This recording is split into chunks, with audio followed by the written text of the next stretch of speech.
Le psychothérapeute est un professionnel de la santé. Ça, c'est clair. Et donc, il dispense des soins à des patients. Donc, c'est pas des clients, c'est des patients. Et puis, le psychothérapeute, il investigue dans le passé de la personne pour lui permettre de sortir de sa souffrance. Parce que l'hypothèse de la psychothérapie, c'est que si je vais mal aujourd'hui, ici, maintenant, c'est parce qu'il y a des choses qui se sont mal passées ailleurs et autrefois et qui ont fait blocage, qui ont fait nœud. Et donc, le psychothérapeute, avec l'accord du client, va puiser dans son passé pour lui permettre d'aller dénouer ce blocage. Alors que le coaching, lui, se propose de travailler pour l'avenir. Donc lui, il a pas, le coaching, ne regarde pas dans le rétroviseur, mais regarde devant.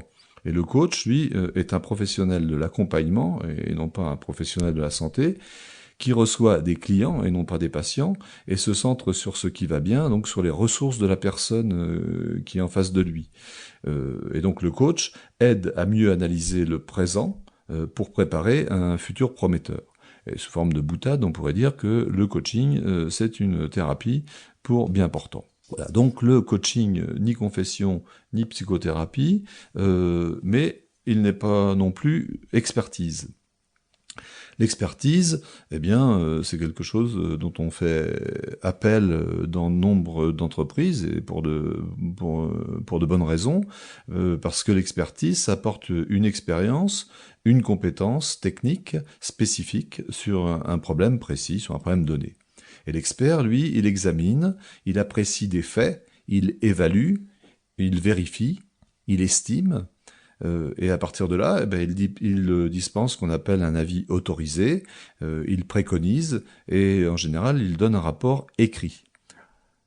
Alors que le coaching, lui, permet une prise de distance, un recul par rapport au problème, hein, parce que l'expertise, elle est centrée sur le problème, alors que le coach, lui, propose de prendre du recul par rapport à ce problème, et le coach n'a donc pas besoin d'être un expert du problème apporté, il permet de sortir du cadre pour trouver des solutions créatives.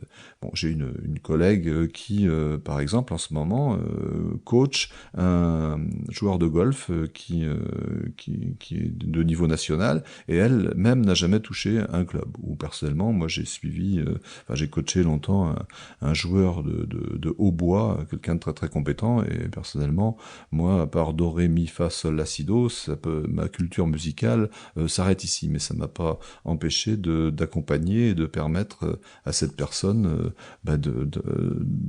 d'aller plus loin dans son expertise à lui. Voilà. Donc le coaching n'est pas confession, n'est pas psychothérapie, n'est pas expertise, mais n'est pas non plus conseil. Et la fonction conseil, c'est important. Nombre d'entreprises font à certains moments appel à des conseils, et c'est très bien. Et la fonction conseil, c'est de donner des réponses. Et le conseiller donc apporte une compétence extérieure, de façon en général ponctuelle, sans trop d'engagement personnel. Ce qui fait dire, en mauvaise langue, les conseilleurs ne sont pas les payeurs.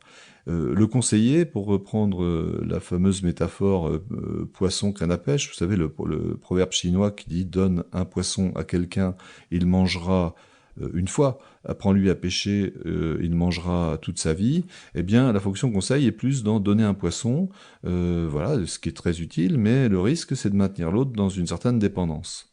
Alors que le coaching, lui, stimule le questionnement du client. Donc, il ne donne pas des réponses, il permet au coaché de trouver ses propres réponses lui-même. Donc le coach s'engage à aider la réflexion jusqu'à ce que le client trouve ses propres réponses. Donc, si on reprend la métaphore de tout à l'heure, il apprend à pêcher pour maintenir l'autre dans la responsabilisation. Et ça, c'est important, puisque dans responsabilisation, il y a, au sens littéral du terme, il y a habilité à répondre. Donc, en fait, c'est la réponse est dans le coaché. C'est lui qui possède la réponse, et donc il faut l'aider à trouver, parce qu'il est habilité à trouver ses propres réponses. Voilà. Donc le coaching, encore une fois, ce n'est pas de la confession, ce n'est pas une psychothérapie, ce n'est pas d'expertise, ce n'est pas du conseil, et ce n'est pas non plus de la formation. Parce que la formation propose un formateur, d'une part, au moins, un minimum, un programme, et puis aussi un objectif pédagogique. Et le formateur, lui, se positionne en homme solution, en homme apportant des connaissances, des savoir-faire, des mises en situation. Et le formateur partage son temps.